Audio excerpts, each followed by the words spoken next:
Hello, ഇതെൻ്റെ രാവിലത്തെ വീഡിയോസിൻ്റെ ബാക്കി വീഡിയോയാണ്. ഞങ്ങൾ ചായ കുടിക്കാനായിട്ട് ഇരുന്നപ്പോഴേക്കും എടുത്ത ചെറിയ ചെറിയ വീഡിയോസാണ്. ഇതിൽ നിങ്ങൾക്ക് പുതുതായിട്ട് ആരെയും കാണാൻ പറ്റത്തില്ല. ഇത് എൻ്റെ എല്ലാ വീഡിയോസിലും കാണുന്ന അതേ ആളുകൾ തന്നെയാണ്. എപ്പോഴും നിങ്ങൾ വിചാരിക്കുന്നുണ്ടായിരിക്കും ഇതെന്താ എല്ലാ വീഡിയോസിലും ഇവർ തന്നെയാണ്. കാരണം ഇതെൻ്റെ അപ്പച്ചിയും അപ്പച്ചിയുടെ ഫാമിലിയുമാണ്. ഞങ്ങൾ അത്രയും ക്ലോസാണ്. അത് പൊതുവെ അങ്ങനെ അപ്പച്ചിയുടെ ഫാമിലിയായിട്ട് പൊതുവെ എല്ലാവരും ക്ലോസ് ആയിരിക്കുമല്ലോ. അപ്പോൾ ഞങ്ങളും അതുപോലെ തന്നെയാണ്. ഞങ്ങൾ ഈ വാടക വീട്ടിലോട്ട് മാറി താമസിച്ചപ്പോൾ ഏറ്റവും കൂടുതൽ സങ്കടപ്പെടുകയും അതേപോലെ തന്നെ ഏറ്റവും കൂടുതൽ ഞങ്ങളോട് ദേഷ്യപ്പെടുകയും ചെയ്ത ആളുകൾ, കരഞ്ഞുകൊണ്ട് ദേഷ്യപ്പെട്ട ആളുകളാണ് ഇവരെല്ലാവരും. നമ്മൾക്ക് ഇപ്പം എനിക്കൊരു വിഷമം ഉണ്ടായപ്പം എൻ്റെ വീട്ടിൽ നിന്ന് എൻ്റെ അച്ഛനും അമ്മയും എടുത്ത ഡിസിഷനാണ് ഇവിടുന്ന് മാറി താമസിക്കാം എന്നുള്ളത്. അങ്ങനെയാണ് ഞങ്ങൾ വേറൊരു വാടക വീട്ടിലോട്ട് മാറുന്നതും ഇപ്പോൾ ഇവിടെ താമസിക്കുന്നതും.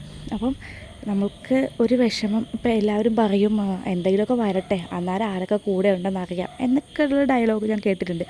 അങ്ങനെ എനിക്കൊരു വിഷമം വന്നപ്പം എൻ്റെ കൂടെ അത്ര എന്നെ ചേർത്ത് പിടിച്ച് എൻ്റെ വിഷമങ്ങൾ കേൾക്കുകയും എൻ്റെ സങ്കടങ്ങൾ കാണുകയും എന്നെ അത്രയും ആശ്വസിപ്പിക്കുകയും ചെയ്ത ആളുകളാണ് ഇവരും അത് എൻ്റെ ഫാമിലിയും അതുപോലെ തന്നെ എൻ്റെ ഫ്രണ്ട്സും.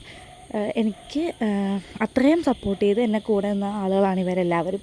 നമുക്ക് എല്ലാവർക്കും അങ്ങനത്തെ കുറച്ച് ആളുകളെ കിട്ടട്ടെ.